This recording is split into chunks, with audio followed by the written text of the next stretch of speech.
espías y servicios secretos.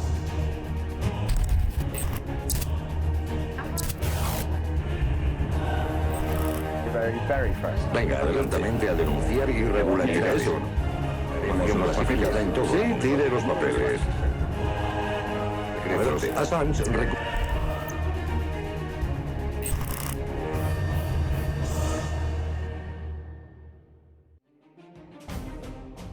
Femme fatal, amante de ministros, de empresarios y generales.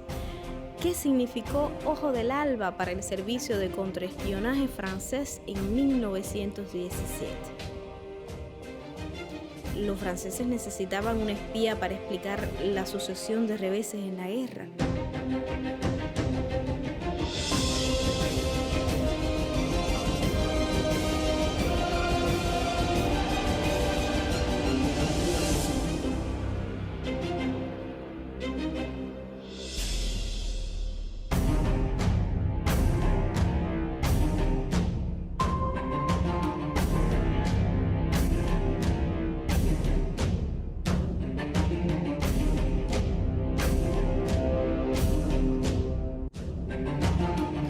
Vamos a comenzar entonces esta transmisión en vivo de este canal donde compartimos esta pequeña comunidad, estos temas que nos interesan, que es temas históricos, temas sobre el espionaje, la historia del espionaje y las relaciones de poder en sentido general. Tengo el gusto de conversar a propósito de este tema, sobre todo para adentrarnos en el contexto histórico en el que se movió esta mujer que terminó convirtiéndose en una leyenda, ¿no? Por eso nuestra comunidad y nuestro canal se llama así, de espías, historias y leyendas, con el profesor titular de la Universidad de La Habana, el doctor Evelios Díaz Lescano. Bienvenido, profesor. Muchas gracias, un placer. Quisiera que me contara precisamente eso, profesor, cómo fue que las causas por las que se generó el conflicto, el primer conflicto mundial que ocurrió en Europa, en la Primera Guerra Mundial, sobre todo que fue el espacio en el que se movió nuestra protagonista, Mata Hari. Bueno, yo creo que tenemos que empezar por decir que Mata Hari, alrededor del caso de Mata Hari se ha tejido una leyenda. Es la leyenda que nos acompaña, porque nos acompaña desde entonces hasta nuestros días. Y casi cuando se menciona en el sistema de inteligencia, de espías, a una mujer espía, siempre se dice la Mata Hari moderna, ¿no? Porque es una especie digamos, de símbolo. Aunque ya veremos que no fue tal espía. El contexto, esa leyenda está relacionada con ese contexto y está también relacionada con la personalidad de Mata Hari.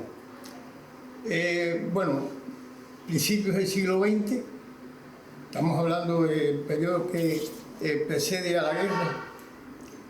En ese periodo hay una bonanza económica en Europa, hay avances muy importantes, surge la electricidad, con la electricidad el transporte eléctrico, surgen los automóviles y el transporte automotor, que ya en ese periodo se generalizan en Europa. Hay un desarrollo industrial notable, muy notable, la industria química, la industria aeronáutica, la industria automovilística, en fin, es una etapa de bonanza económica que va a durar hasta el estallido de la guerra, que va a crear, por supuesto, una realidad totalmente diferente de eso. En el orden social hay cambios importantísimos también. Hay un gran crecimiento de las ciudades por el producto de la emigración del campo hacia la ciudad, determinado por el propio desarrollo que se está produciendo, un crecimiento muy grande de las ciudades, de las grandes ciudades. Y bueno, pues en ese contexto de ambiente económico favorable también aparecen una serie de digamos, actividades de recreación, generalización del deporte, etcétera, etcétera. Pero hay una que es la que me interesa más destacar, que es la creación, el surgimiento de una serie de lo que llamamos cabaret. Digamos, el emblemático para el caso de Mata Hari es el Molino Rojo francés, que se ha convertido precisamente, digamos, en el paradigma de los cabarets en el mundo. pero surgieron muchos cabarets en Francia, en la propia ciudad de París y en el resto de Europa luego se fueron generalizando también. Y ese aspecto está relacionado con Mata Hari. Mata Hari era una mujer que tuvo una riqueza, vino a menos, su vida personal fue muy tormentosa, pero cuando emigra a Europa, después de una larga estadía en Asia, concretamente en Indonesia, ella se dedica a explotar determinadas facultades que tenía, una belleza notable, de acuerdo con los cánones de la época, monta show, desarrolla show en los cabarets, una especie de striptease, hoy diríamos striptease, que ella bailaba danzas exóticas de la zona esa de Asia y al mismo tiempo estaba muy ligerita de ropa. Y estamos hablando de una época que aunque ya habían entrado a Europa por la vía de los Estados Unidos determinadas modas y se había producido el acortamiento de los vestidos, el acortamiento llegaba solo a mostrar los tobillos, no más que eso. Y ella mostraba, bueno, los tobillos y muchas cosas más, ¿no? Entonces, eso le dio una fama extraordinaria, se convirtió en un personaje. Vamos a concentrarnos en la grave crisis que estaba enfrentando Francia en este momento. Viene siendo entonces Mata Hari como una especie de chivo expiatorio. Vamos a ver que también existieron otros casos, como el caso de Dreyfus. Hábleme de esto, o su apreciación personal. La realidad es que no hay una prueba concreta de que ella fuera una espía, fue circunstancial y fue además la información que manejó, como decía, fue una información pública y realmente quisieron utilizarla en función de ver cómo exacerbaban el nacionalismo, cómo buscaban la manera de contener lo que estaba ocurriendo en los fronteras. Entonces, profesor, en sentido general, tenemos que decir que el caso de esta mujer que a lo largo de la historia se ha mitificado, se ha convertido en una leyenda, en realidad no fue tan así. Incluso la información que ella podía tener en ese momento no era ni siquiera valiosa desde el punto de vista de la inteligencia. Vamos a aprovechar esta excusa para hablar de la inteligencia británica, la inteligencia alemana, perdón, y la inteligencia francesa en el contexto de la Primera Guerra Mundial. ¿Cómo es que creemos, o la tesis que usted plantea, que precisamente ella fue sencillamente un chivo expiatorio en medio de todo este mundo de hombres y ambiente convulso? Como yo te decía, el servicio de inteligencia se comenzó a organizar con mayor rigor y con mayor envergadura también desde finales del siglo XIX. Y se fue perfeccionando después a lo largo de los años siguientes hasta la guerra. A finales del XIX un caso, digamos, que refleja ya el nivel que tenía los sistemas de inteligencia en Europa fue el caso de Dreyfus.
Por eso tú decías con mucha razón que tiene antecedentes.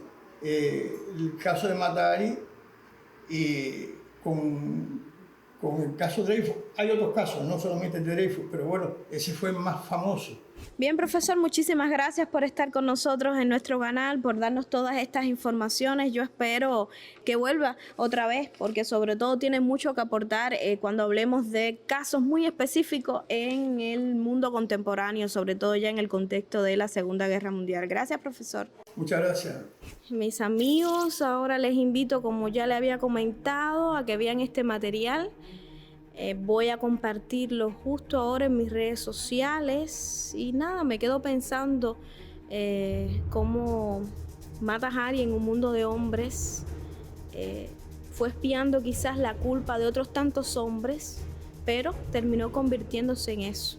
Un mito que aún hoy intriga a historiadores y artistas de todos los tiempos. Me despido por hoy de esta comunidad que es amante de la historia y por ahí nos vemos. Hasta la próxima.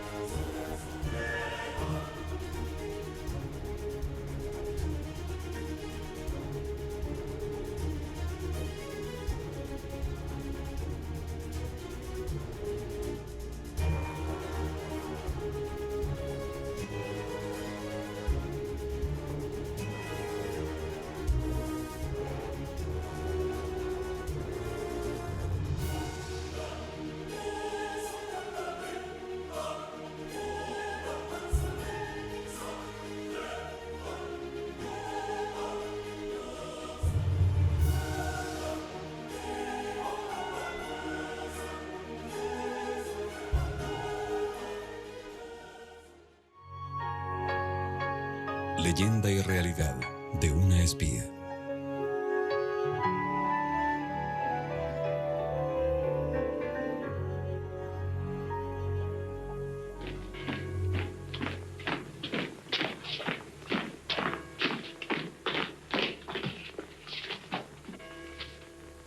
Goodbye.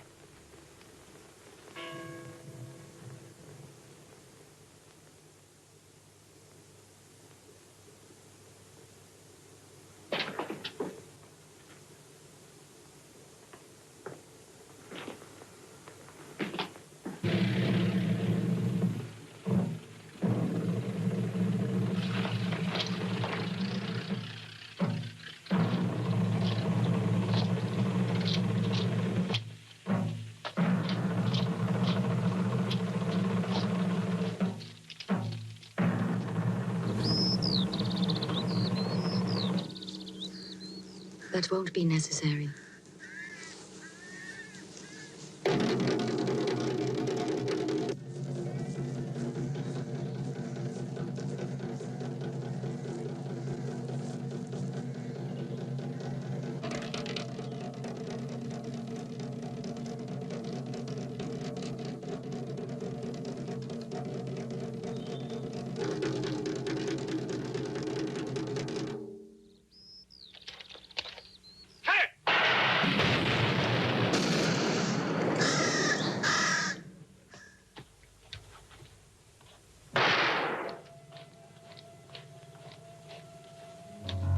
A Mata Hari le encantaban los álbumes de fotos. En más de 10 años coleccionó docenas de fotografías suyas que nunca habían sido publicadas.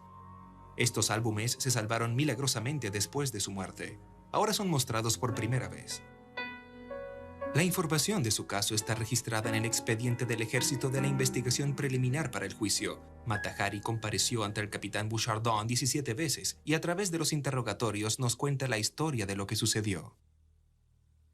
Madame Zell es acusada con cargos de espionaje. ¿Es culpable o inocente? Capitán Bouchardon, juro a usted que nunca fui espía. Soy inocente. Soy holandesa. ¿Podría hablarnos de su pasado? Nací y viví en Leeuwarden hasta los 12 años.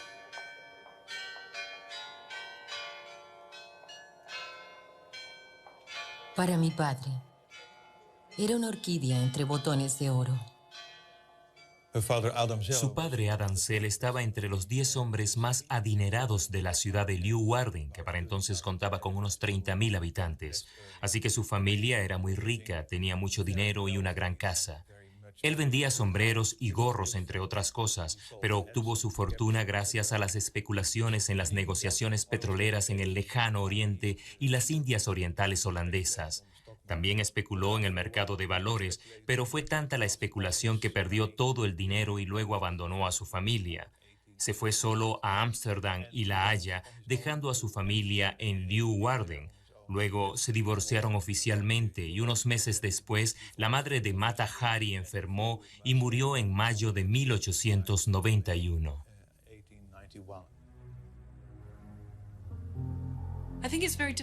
Creo que es muy difícil imaginar lo devastadoras que estas tragedias habrán sido para una chica de 14 años. Margarita no solo había perdido a su madre, a la que estaba muy unida, sino también a su padre, a su familia, y además había perdido su posición social. Sin duda, su futuro debía parecerle muy sombrío. Cuando mi madre murió, mi padre volvió a casarse y me envió a un internado de señoritas en Leiden. Estuve en este instituto hasta los 17 años.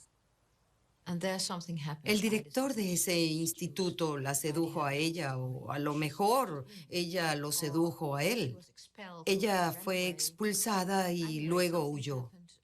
El hecho es que ocurrió algo que sin duda habría de manchar su reputación. Este hombre era la autoridad y pudo haberse aprovechado de esta chica que era extremadamente vulnerable. Otro factor que también fue muy significante para lo que sería la historia de Margarita fue el hecho de darse cuenta de que tendría que ingeniárselas para poder vivir, valerse por sí misma. Y entonces, sin duda, descubrió que era una mujer muy atractiva. Al final, probablemente no tenía muy buenas opciones para un buen y respetable matrimonio. Así que empezó a buscar en los diarios hasta que un día encontró un anuncio de un tal coronel Rudolf MacLeod de las Indias Orientales que estaba de permiso y buscaba una esposa.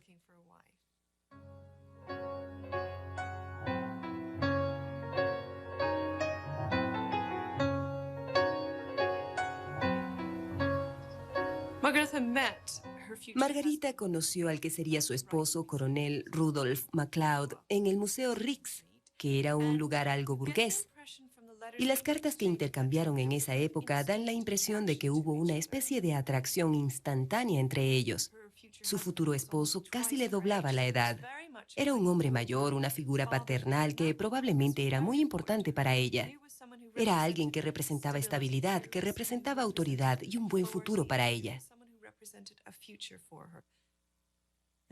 A raíz de la proposición de matrimonio, debió pensar que era una vía de escape porque el hombre tenía planes de regresar a las Indias. Y quizás ella creyó que era una escapatoria. También influyó la combinación de un bonito uniforme y el hecho de que era un hombre realmente apuesto. Margarita era sexualmente muy precoz y muy segura de sí misma. Escribía en una forma muy coqueta. Johnny, que era como un apodo que usaba ella para él. ¿Usó el fondo por encima de la rodilla o por debajo de la rodilla? También hay una referencia muy explícita al hecho de que planeaban tener relaciones sexuales antes de casarse. Me preguntas si quiero hacer algo atrevido. Bien, Johnny, ¿por qué no? Si en apenas una semana seré tu esposa. ¡Qué suerte que ambos seamos tan apasionados! Entonces él dijo, caramba, qué muchacha tan bonita. Ella lo sorprendió. Esa era la historia que mi madre nos contaba con mucha frecuencia. Me casé con Rudolf MacLeod el 11 de julio. Cuando nació nuestro hijo Norman, me llevó con él a las Indias Orientales holandesas.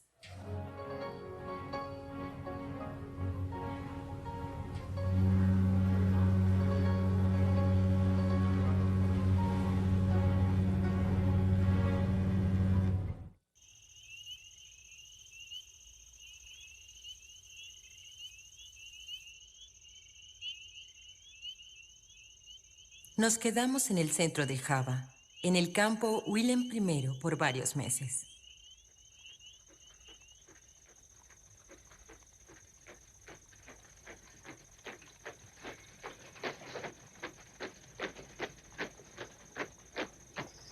Luego, mi esposo fue transferido a Malang. Allí nació nuestra hija, a quien llamábamos Non.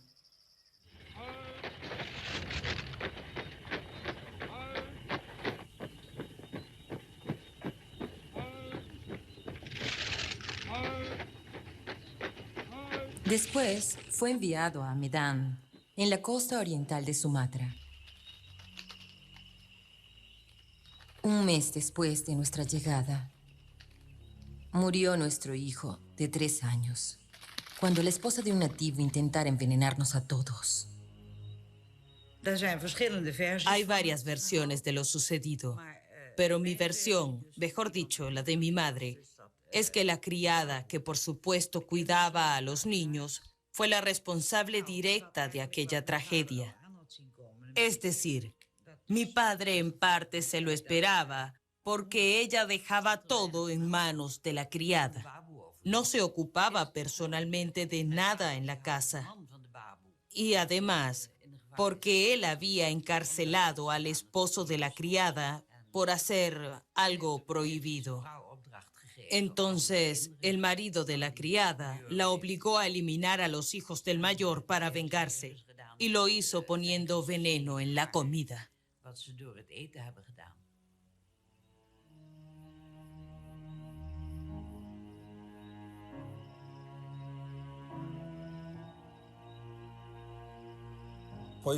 El envenenamiento era algo común en las colonias, una forma indonesia de matar a la gente.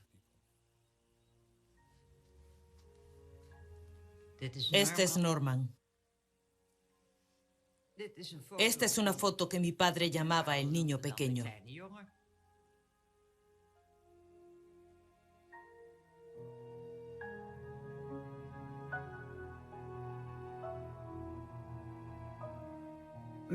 Mi padre estaba devastado.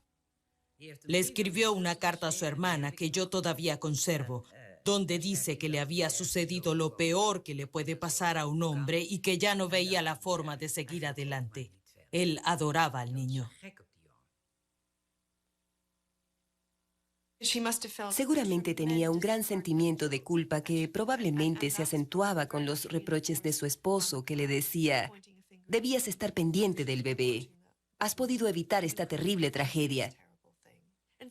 De modo que ese horrible hecho la perturbaría por el resto de su vida.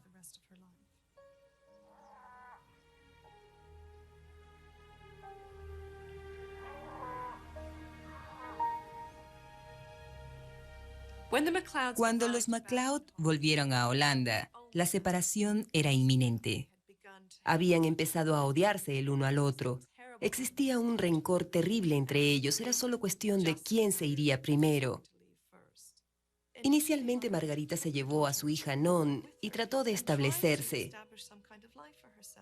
Pero esto solo funcionaría mientras MacLeod participara en los arreglos, lo que ocurrió por un periodo de tiempo muy corto. Hay algo a lo que nunca renunciaría: a mi hija. Ella es lo único que me da fuerzas para vivir. Es la única alegría que tengo. Si bajo estas circunstancias la apartan de mi lado, nada más me quedará en la vida. Margarita trató de construir una vida para ella y su hija, y simplemente no funcionó.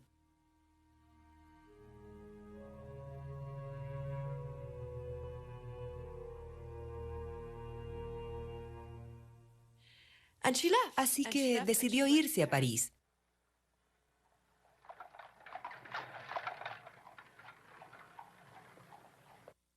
Dígame, Madame Seul, ¿por qué se mudó a París después de divorciarse? Mi querido capitán, lo hice porque creía que París era la ciudad a la que iban todas las esposas.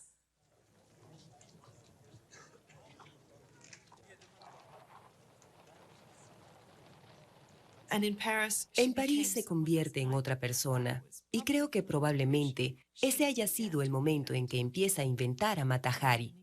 La bailarina de Indonesia, la mujer sin pasado, una mujer sin aquel terrible sentimiento de culpa, responsabilidad y dolor. Soñaba con bailar la danza nativa de las Indias, integrando mis vivencias.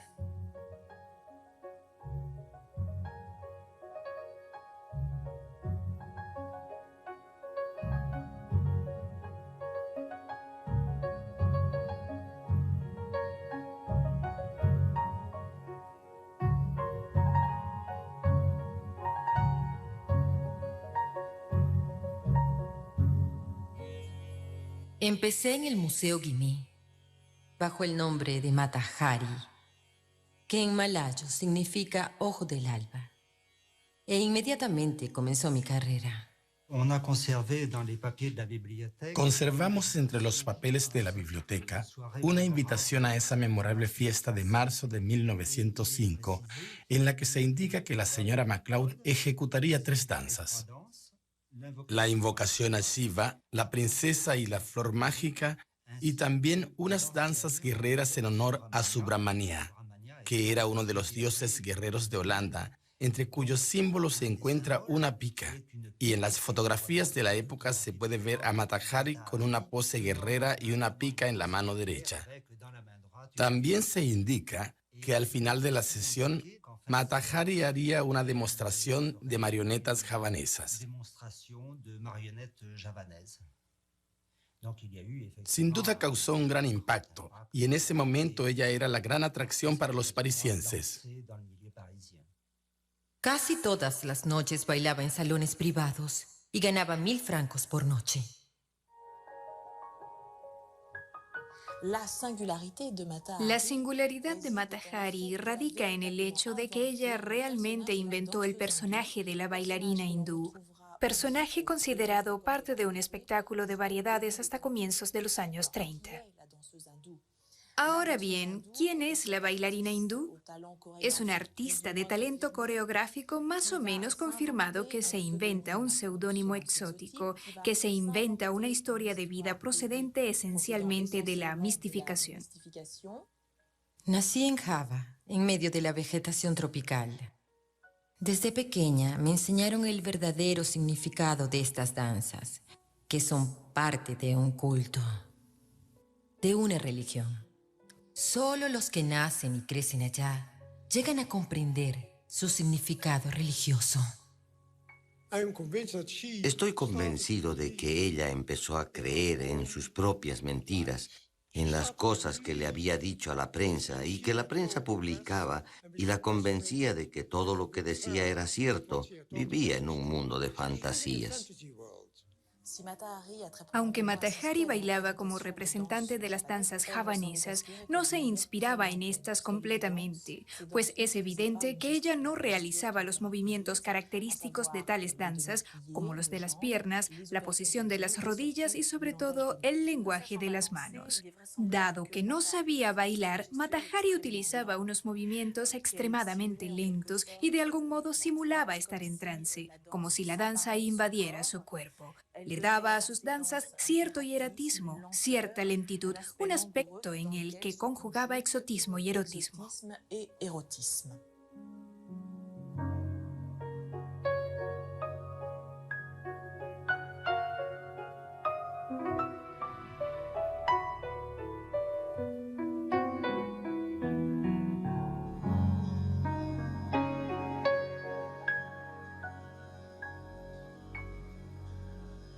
Madame Sell, ¿podría continuar con su testimonio? En febrero de 1906 actué en la ópera en Monte Carlo. Allí me convertí en la amante del teniente Alfred Kuipert. Me llevó a vivir a Berlín y viajamos mucho gracias a su gran fortuna.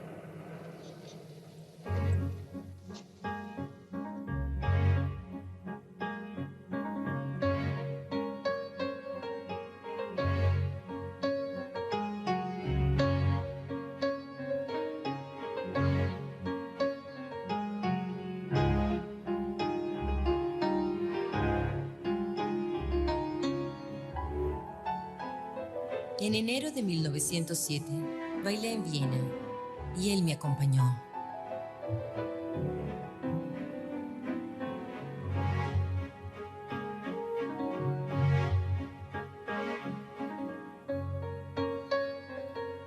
Me encantan los oficiales. Siempre me han gustado. Preferiría ser la amante de un oficial pobre que de un banquero rico. Mi mayor placer es poder ir a la cama con ellos sin pensar en el dinero. También me gusta probar con distintas nacionalidades.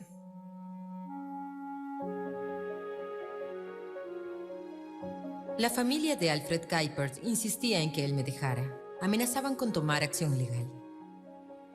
Y finalmente me abandonó. Y me dejó 300.000 marcos.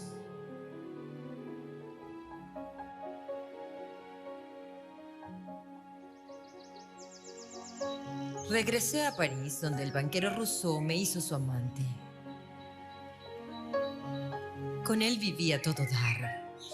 Obtuve una gran casa de campo en París, en Neuilly, calle Windsor, número 11.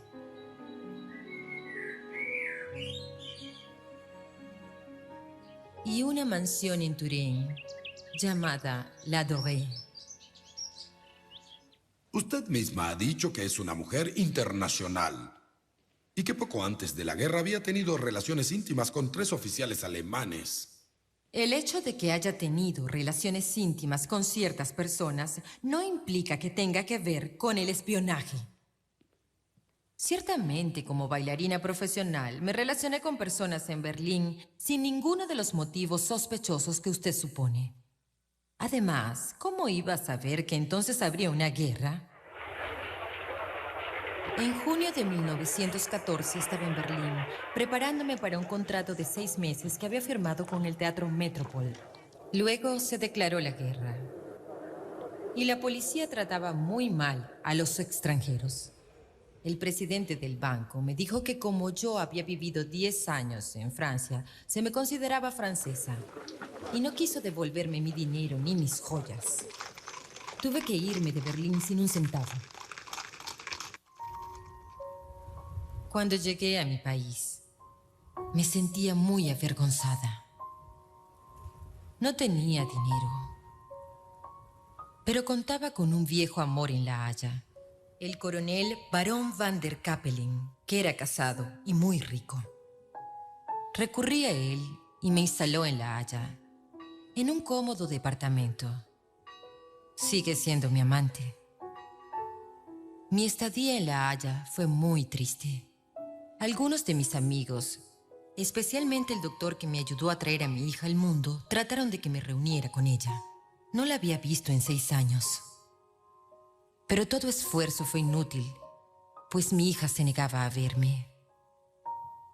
Me sentía muy sola.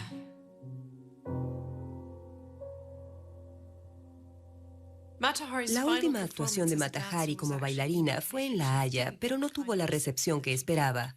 Añoraba el tipo de vida que había tenido en París, así que tomó la inconveniente decisión de regresar a la capital francesa.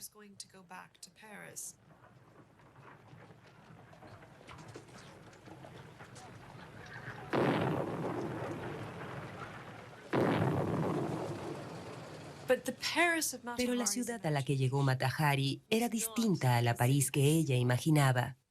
Había una guerra y una mujer como Mata Hari, que era conocida cortesana, ya no tenía un lugar en la sociedad francesa. De hecho, su situación era peor. La consideraban sospechosa. Mata Hari era considerada sospechosa. Era vigilada muy de cerca desde que llegó a París y se instaló en el Gran Hotel Plaza de la Ópera en junio de 1916. París, 4 de agosto de 1916. La vigilancia de la mujer apellido MacLeod fue retomada esta mañana a las 8:30. Salió de su habitación a eso de las 10 y tuvo una larga charla con 2 oficiales en el Winter Garden. Después del almuerzo, se reunió con un oficial de identidad desconocida. 2 detectives la seguían día y noche, controlaban toda su correspondencia y escuchaban sus conversaciones telefónicas. París, 5 de agosto. MacLeod salió del hotel a las 10 a.m., acompañada del oficial ruso mencionado ayer y que fue identificado como Demaslov Vadim, de 21 años, capitán del ejército ruso, nacido en Odessa, proveniente de la PAN. Conocí a un oficial ruso, capitán Vadim de Maslov. Nos hicimos amantes y fue un gran amor para ambos. Estos detectives redactaban un informe de vigilancia que era entregado al capitán Ladoux, que era el jefe del contraespionaje francés. París, 6 de agosto. Se nos informó que MacLeod pensaba ir a Vittel por un remedio. Trató de obtener un permiso especial para entrar al área ocupada por el ejército. En ese entonces quería ir a Vittel. Me notificaron que fuera el número 282 del Boulevard Saint-Germain. Me recibió muy cordialmente un caballero vestido de civil, el capitán Ladoux. Me dijo, si ama a Francia, estará dispuesta a prestarnos importantes servicios. ¿Ha pensado en ello? Yo le dije, sí y no. ¿Lo haría? Nunca lo había considerado. Usted ha de ser muy cara. Eso, definitivamente. Estamos en el 282 del Boulevard Saint-Germain, sede del contraespionaje francés. Fue aquí donde el capitán Ladoux hizo su proposición a Mata Hari, quien se tomó 2 semanas antes de aceptar. Los informes de vigilancia sí lo confirman. Vittel, 2 de septiembre de 1916. La señora MacLeod, a quien seguimos hasta Vittel, llegó al lugar el 1 de septiembre a las 4:30 p.m. Fue al Gran Hotel, donde está hospedada. Vittel, 3 de septiembre de 1916. Durante todo el día, MacLeod solo salió del hotel para tomar las aguas y para dar un pequeño paseo por el parque. En el camino habló con 3 oficiales.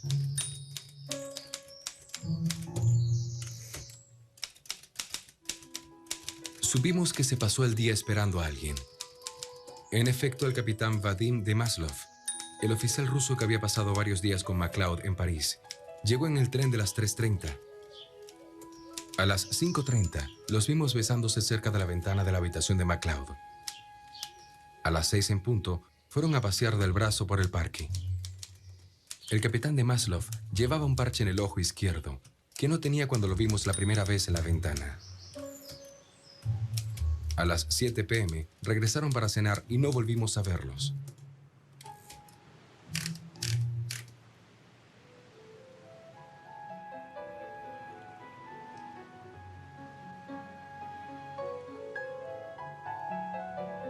Vadim estaba gravemente herido porque había sido gaseado y perdió la vista del ojo izquierdo.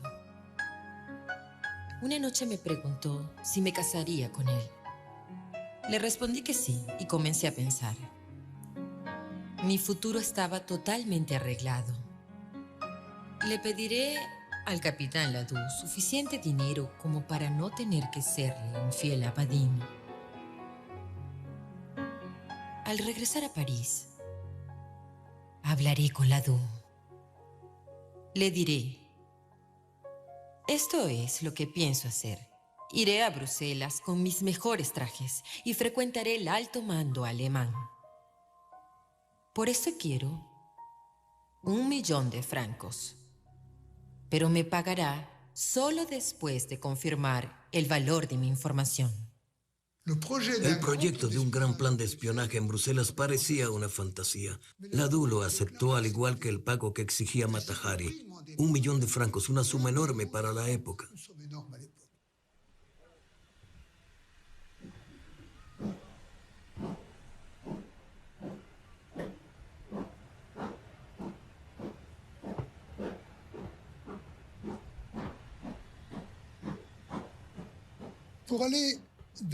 Para ir de París a Bélgica, ocupada por los alemanes. Esta es la frontera de Francia, pasando por Holanda. Ladoux dejó que Mata Hari escogiera entre 2 caminos.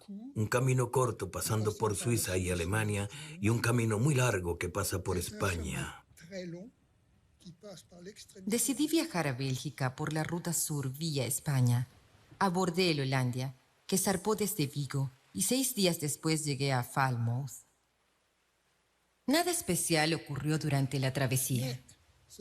Pero ese camino largo pasaba por La Mancha, donde los ingleses desviaron el buque para inspeccionarlo.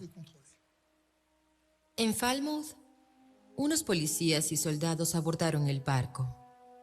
Me sacaron del barco y me enviaron a la jefatura central de la policía londinense.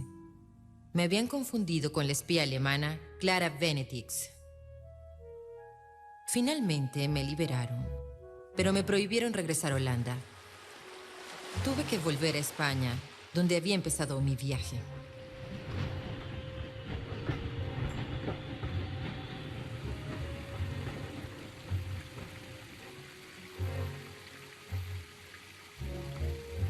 En Madrid me registré en el Hotel Ritz. Inmediatamente le escribí al capitán Ladoux para notificarle lo que me había pasado en Inglaterra. Luego decidí actuar. Tomé el directorio diplomático del hotel y busqué la embajada alemana. Averigüé que el agregado militar era el mayor Arnold Calle, residido en Vía Castellana, número 23. Ese mismo día le escribí. Al siguiente día fui a verlo.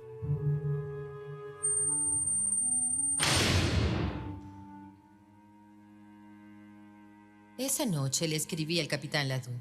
Espero sus instrucciones. Puedo hacer lo que me plazca con Calle, quien ocupa una alta posición en la embajada alemana.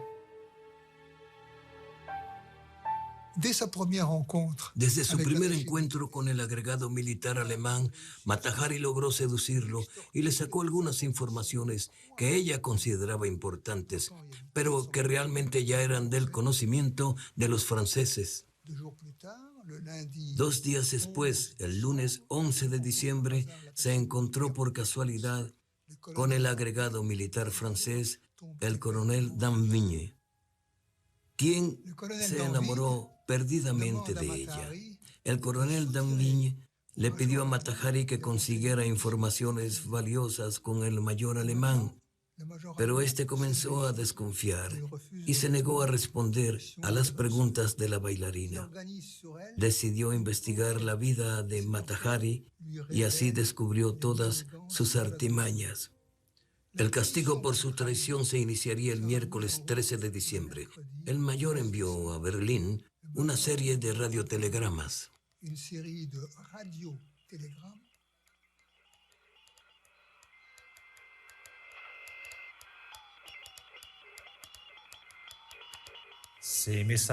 Esos mensajes fueron enviados por el agregado militar desde Madrid a Berlín y nuestro centro escucha de la Torre Eiffel logró interferirlos. Fueron descifrados por nuestro servicio de contraespionaje. Es probable que haya utilizado adrede un código que pudiese ser descifrado.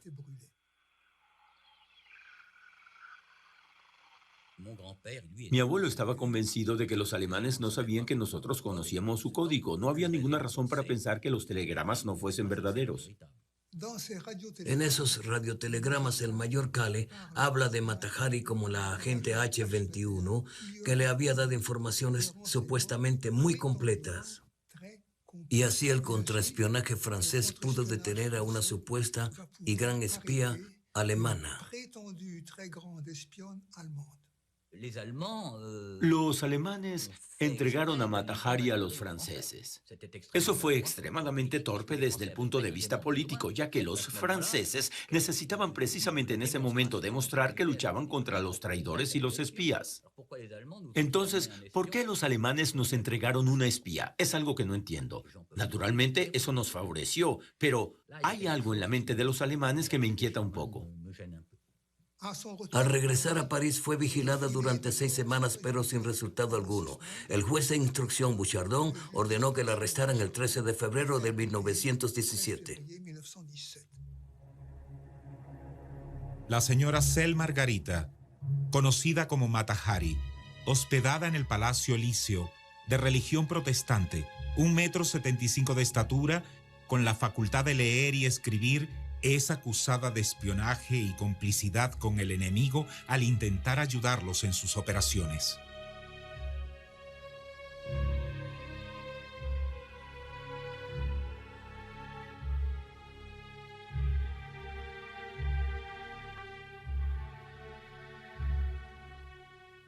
Entre finales de 1916 y principios de 1917, Francia enfrentó una grave crisis. Las tropas no eran eficientes, la moral había bajado y las sublevaciones se multiplicaban.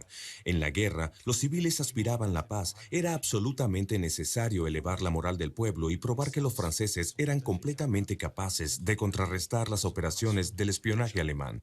En ese momento, cae el caso Mata Hari, que representaba un verdadero bien para el Ministerio de la Guerra.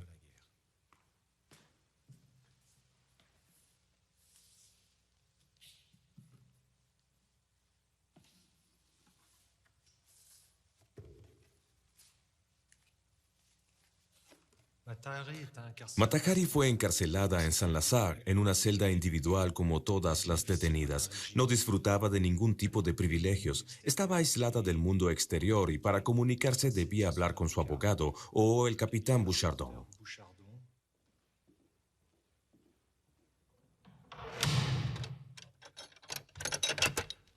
El impacto me ha alterado tanto que ya no soy yo misma. Creo que estoy enloqueciendo. Le suplico que no me deje encerrada en esta celda un día más. Es terrible mantener a una mujer como yo aislada bajo semejantes condiciones. No puede imaginar cómo son las condiciones de vida en Saint-Lazare. La soledad, la inmundicia y la degradación. El capitán Bouchardon era el oficial acusador, es decir, el juez de instrucción oficial. Se encargaba de interrogar a los testigos y a Mata Hari y de examinar las evidencias. También era el responsable de la vida de Mata Hari hasta el día del juicio. El capitán Bouchardon no quería mejorar sus condiciones de detención con el fin de desesperarla y obligarla a dar nombres de espías extranjeros. Me siento muy débil para levantarme. Anoche escupí sangre. Grité con terror, pero nadie me escuchó. Tengan piedad de mí. Escribía mucho. Escribía 2 veces al día al capitán Bouchardon, básicamente para quejarse de sus condiciones de vida, declarar su inocencia y también para pedir su libertad provisional. Se lo ruego, capitán. ¿Por qué me llevan a la desesperación en una celda donde enloquezco? Puede amenazarme, hacerme sufrir, pero no puedo decirle lo que no sé. Por favor, basta. Respetuosamente, Selma McLeod, Mata Hari. A pesar de las espantosas condiciones de vida, Mata Hari no desmayó. No dijo nada con respecto a los alemanes. Esto obligó al juez Bouchardon a recurrir a la única prueba con la que contaba, a saber, el telegrama del agregado militar alemán.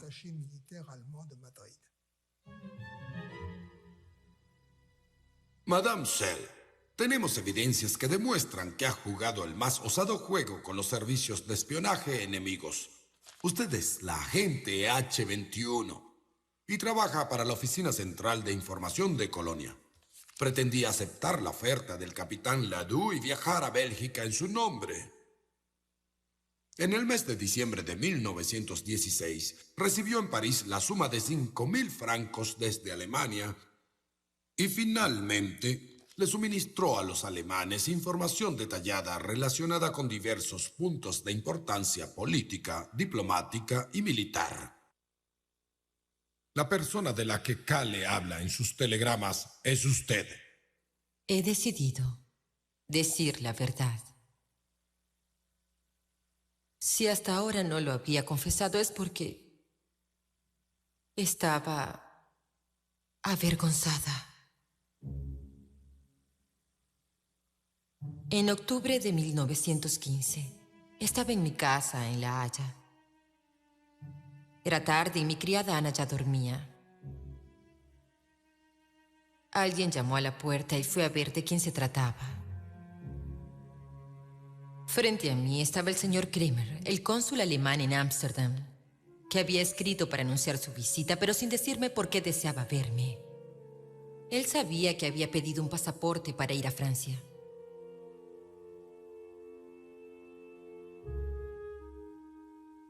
Me dijo, sé que irá a Francia. ¿Podría hacer algo por mí? Conseguir cualquier información que sea de nuestro interés.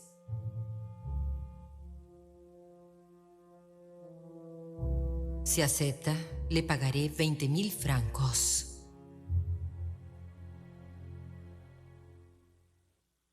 Estamos grabando su confesión. Pero ¿a quién le servía bajo tales condiciones? ¿A quién traicionó?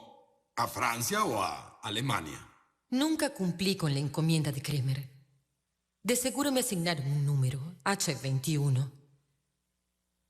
Pero nunca me consideré una empleada de los alemanes. Nunca llevé a cabo ningún acto de espionaje en contra de Francia. No causé la muerte de ninguno de sus soldados. Mi abuelo no tenía ninguna duda con respecto a su culpabilidad. Yo diría que para el momento del juicio, él estaba seguro de que ella le había dado a los alemanes información extremadamente importante. Esos telegramas fueron descifrados por los franceses. Sabían muy bien que las informaciones que Mata Hari le había dado al mayor Kale eran absolutamente insignificantes y carentes de importancia. En materia de espionaje, es el hecho de espiar lo que se paga con la pena capital. No depende de la importancia de la información que se da. El juicio se desarrollará a puerta cerrada debido a la necesidad de guardar el secreto militar, ya que Francia está en guerra. Es la señora Seller, Margarita Gertrude, también conocida como Mata Hari, culpable de haber entrado al puesto militar de París en diciembre de 1915 con el fin de obtener información para Alemania, una nación enemiga. En Holanda, es la misma mujer culpable de haberle entregado al cónsul alemán Kremer documentos o información que ponían en peligro la seguridad de posiciones militares. En Madrid, diciembre de 1916, es la misma persona culpable de haberle comunicado al agregado militar alemán Kale ciertas informaciones para ayudarlos en la guerra. El juez militar respondió sí a las 8 preguntas que se hicieron debido a la situación de la época y a la forma en que fueron informados o desinformados. Solo podían condenarla a muerte por unanimidad. En consecuencia de lo cual, el consulado, por unanimidad, condena a Seller, Margarita Gertrude, a muerte. La acusada también deberá pagar costos legales al Estado. Hoy todo se derrumba a mi alrededor. Todos me han dado la espalda, hasta el hombre por quien habría dado mi vida. Nunca hubiese imaginado que los humanos pudieran ser tan cobardes. Pero sí lo son. Estoy sola. Yo misma me defenderé. Y si tengo que caer, lo haré con una sonrisa de profundo desprecio.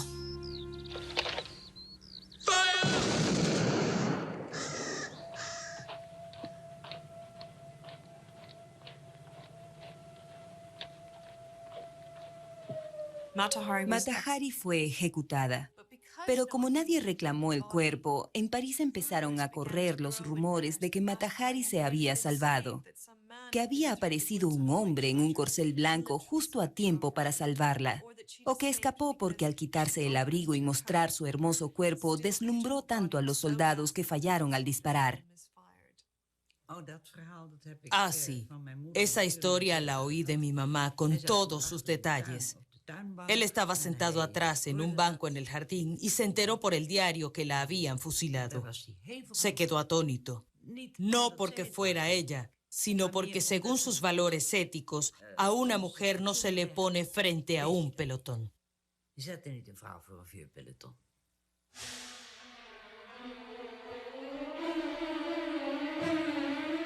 Mata Hari realmente es un icono femenino del siglo XX. Es un símbolo sexual muy poderoso y como es universalmente reconocida, después de todo es la mujer fatal, permanece en una especie de imaginación ficticia. Y ahora cada vez que surge otro caso de una mujer, una agente de inteligencia, siempre se le compara con Mata Hari. Y esa es una forma de darle una connotación sexual al papel de una mujer en un mundo para hombres.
Ella fue al colegio agrario en La Haya y cuando se graduó todo estaba listo para ir a las Indias.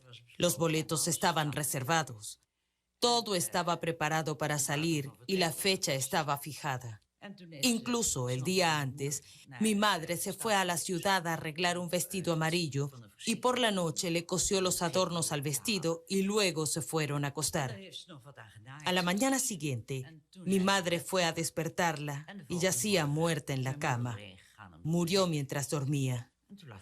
No tenía ningún rastro de haber sufrido en su paso a la otra vida. Simplemente falleció. Y eso sí fue algo que mi padre no pudo soportar. Además de todo, la había perdido a ella. Fue un hecho terrible para él. Fue demasiado.